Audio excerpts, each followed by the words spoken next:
Planet and Conquer. Planet and Conquer is a coloring and an area of control game for 2 to 4 players.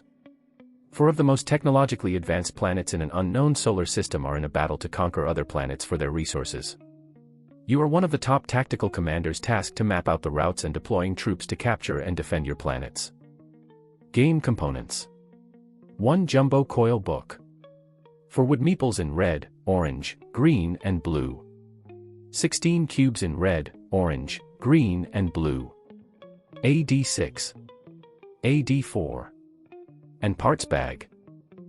Objective. Maneuver through the galaxy and capture the most planets within 25 turns to win matched. Setup. Each player receives the following. A colored meeple token. 3 cube tokens, same color as your meeple token. Coloring tool, the same color as the meeple token. At the start of the game, players will roll a d6. The highest result will go first. Color your character based on your chosen color. Movement. Roll a d6 and move your meeple token up to the roll result. Color the grid that your token has moved through. Other players cannot cross over the grids with other players' colors. Note, any player that rolls a 4 during the movement roll will skip their turn. Wormhole. Can be used to teleport to another wormhole on the map. Anyone can use the wormhole even if it is occupied. Note, players can move out of the other wormhole on the next turn. Asteroid Belt. Players cannot land on this grid.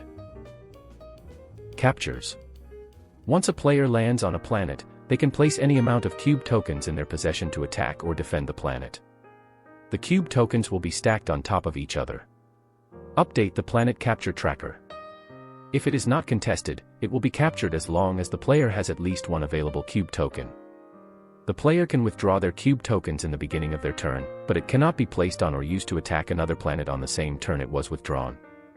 Note, if a player tries to capture another player's planet, the battle phase commences. Battle phase.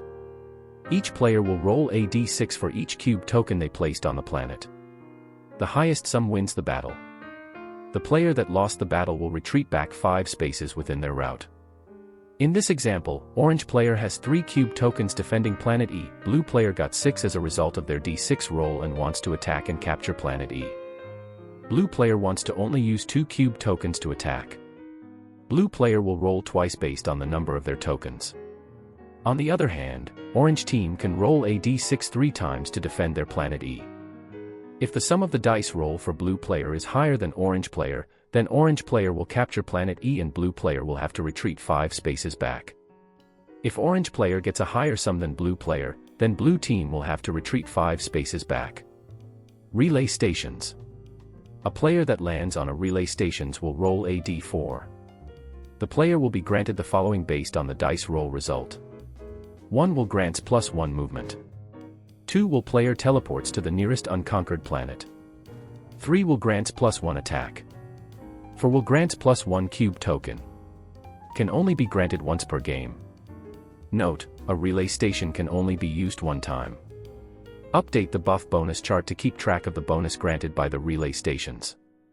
Player ends their turn once they have captured/attack a planet or used a wormhole and relay space stations. End game.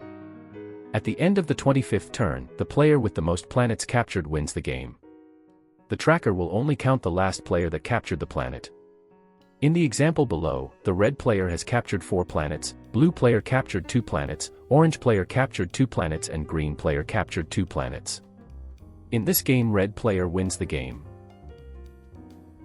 Thank you for watching, and see you next time.